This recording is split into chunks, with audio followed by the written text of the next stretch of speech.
John King, the anchor for CNN, recently announced that he has multiple sclerosis, and I'm going to talk about his symptoms, the diagnosis, what it means for him, and also the context in which he announced the diagnosis, which was a debate about COVID-19 vaccines. I'm going to share a secret I've never spoken before. I'm immunocompromised. I have multiple sclerosis. All right? So I'm grateful you're all vaccinated. I'm grateful my employer says all these amazing people who work on the floor who came in here for the last 18 months when we were doing this are vaccinated now that we have vaccines. I worry about bringing it home to my 10-year-old son who can't get a vaccine. I don't like the government telling me what to do. I don't like my boss telling me what to do. In this case, it's important. And he was trying to make the point that, hey, I have MS, I take a medication that weakens the immune system, that decreases the effectiveness of vaccination, so I'm susceptible despite being vaccinated, and other people should be cautious and respect my vulnerability and ideally get the vaccine themselves to reduce the risk of transmitting the virus to me. And he talks about his sort of concern for getting COVID-19, and he's talking about this in the wake of Colin Powell dying of COVID-19 at age 84 because he had multiple myeloma and was immunosuppressed despite being fully vaccinated. So John King is 58 years old. The average age of diagnosis of MS is 30, so he's a little bit on the older end. But he says he's had symptoms for a long time. He had numbness in his legs since the late 90s. And it's actually common for MS not to be diagnosed at the onset of symptoms. And the reason for that is, particularly in younger people, the symptoms can be relapsing. In other words, they can improve spontaneously. And also they could be mild and they could be mistaken for other neurological diseases such as peripheral neuropathy or a herniated lumbar disc, for example. But he said he had symptoms since the late 90s, and later on they crept up to the rest of his body, to his torso and to his arms. And 13 years ago, which would be 2008, he had MRI scans and was officially diagnosed with multiple sclerosis.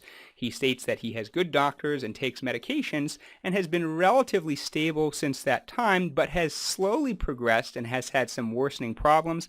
He notes that he may occasionally have dragging of his toe while walking, or balance problems, or because of the numbness in his hand, he could have difficulty gripping a cup and could drop it on occasion, and he could have other subtle symptoms such as worsening symptoms in the heat. This is a common symptom in MS known as Uthoff's phenomenon, or having subtle cognitive problems like difficulty multitasking that some people will call cog fog, or he calls it MS brain.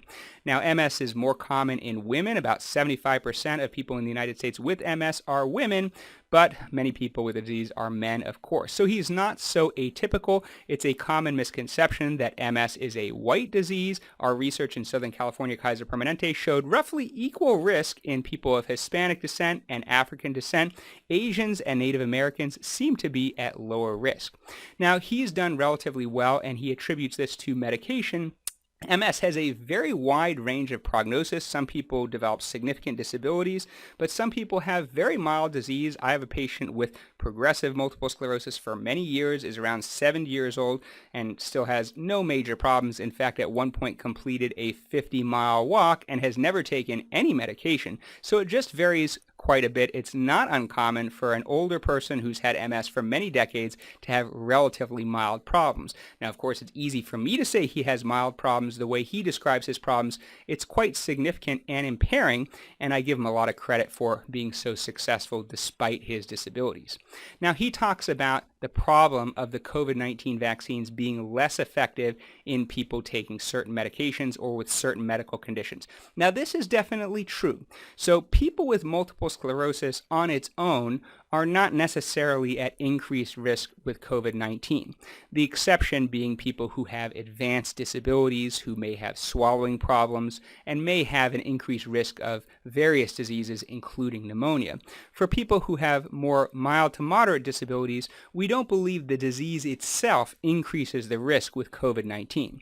Unfortunately, multiple sclerosis is an immune-mediated disease, meaning the immune system is confused in attacking the nervous system, and unfortunately a lot of our medications, particularly those that are more effective, can weaken the immune system, and they can increase the risk of COVID-19 in two ways.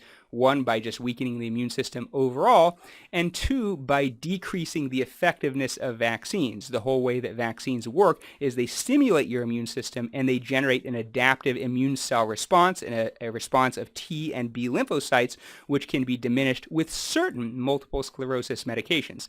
So is what John King saying actually true? Well, it depends on the medication he takes. A lot of the older medications for multiple sclerosis, the injectable medications such as glatiramer acetate and beta interferon, are not really immunosuppressants. These are the medications that were most commonly used in the early 1990s and in the 2000s. Now, in the mid-2000s, we started to see medications that could affect the immune system more significantly, such as Tysabri, and later other medications such as Gilenya, Ocrevus, Tecfidera, for example. So he may be one of those people who was on one of the older injectable medications, and he never changed medications to more modern medications simply because he's been very stable, I don't know. Or he could be on a modern medication that weakens the immune system and decreases the effectiveness of vaccinations. I really don't know one way or the other, but he certainly could be at increased risk. And the point that he makes in general is definitely true, that there are a lot of people, even if vaccinated, are at increased risk of COVID-19, either because they take medication or just being very old or because of the medical conditions they have. And I think there's somewhat of a psychological bias where things like multiple sclerosis and immunosuppression sound like very scary diseases, but unfortunately more common things like obesity, hypertension, diabetes, those are really bad diseases too, and definitely significantly increase the risk of COVID-19. Now, he makes the comment that he was still working this whole time with COVID, and he was concerned about contracting it. Of course, I can understand. And he said he was concerned not just about contracting it, but also about bringing it home to his son, who is 10 years old. And of course, he said that even now that he is vaccinated, he has some concern about this.